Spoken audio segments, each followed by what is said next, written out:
Now sports with sports director Paul Gerke. Ribs.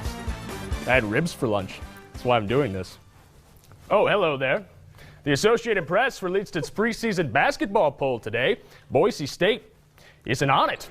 Please tell me this is some kind of sick and tasteless joke. Ladies and gentlemen, can I please have your attention? I've just been handed an urgent and horrifying news story. I need all of you to stop what you're doing and listen. The Broncos received 22 points in the poll and would be ranked 32nd if the rankings were extended. Shooty Hoops coach Leon Rice wants to make sure the voters don't immediately regret this decision. He says what's important is how his team handles it. You know, I think they've been healthy about it, and I can see no satisfaction in them. Like, great, we're picked second. They don't care. If the expectations, if the predictions, if the rankings meant something to them as far as, and maybe got them fat and happy, then I really wouldn't like it.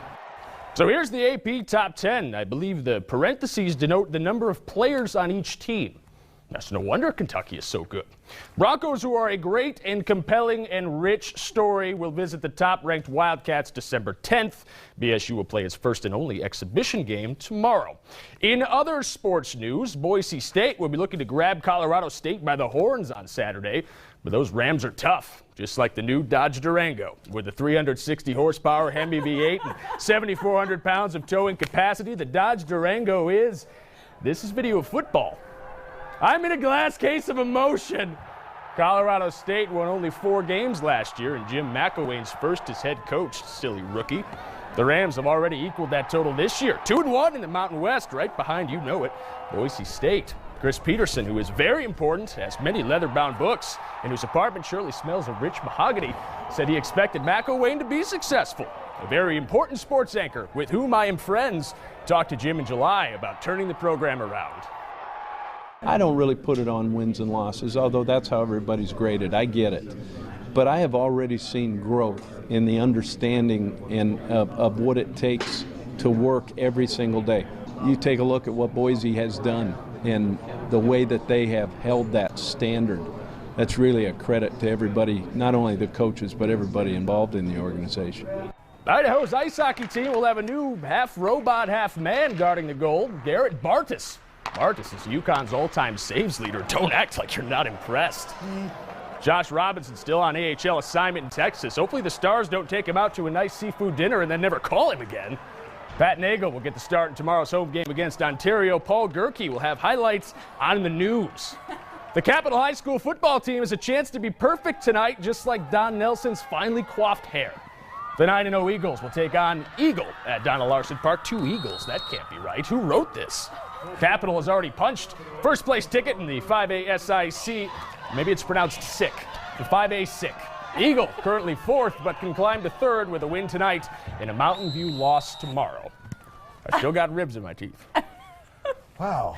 Never in my career. When did we turn into Weekend Update? You know, I do have to say, I enjoyed Colin Quinn. He was probably my favorite of the Weekend Updaters. Michelle asked me why I wasn't dressing up today because of this. Because I bought the only red sport coat in all of the Treasure Valley. You're welcome, Don Nelson. And the boss is now in the studio, so you better throw. Which one are we on? We're on Tuesday. Yeah, you better throw to break.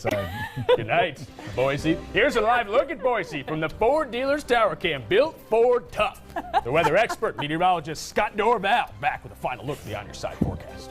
The Halloween spirit. We're going to tell you why she's playing fairy godmother to some very special kids. I thought you couldn't wear white after Labor Day. I feel like she's breaking a rule. She's helping kids.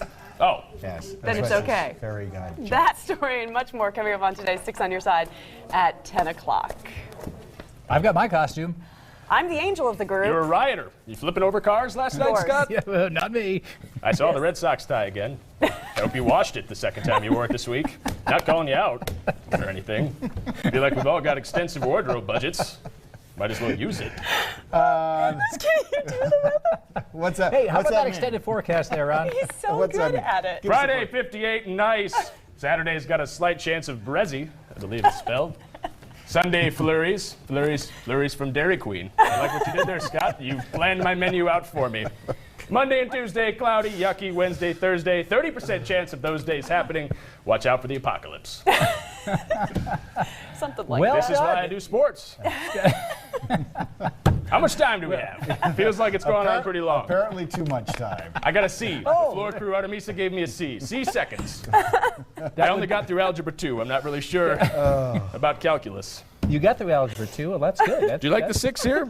This one of your old jackets, Scott? Yes. Can you No, that's change that at Don's. 9 Oh, o'clock? flip it over.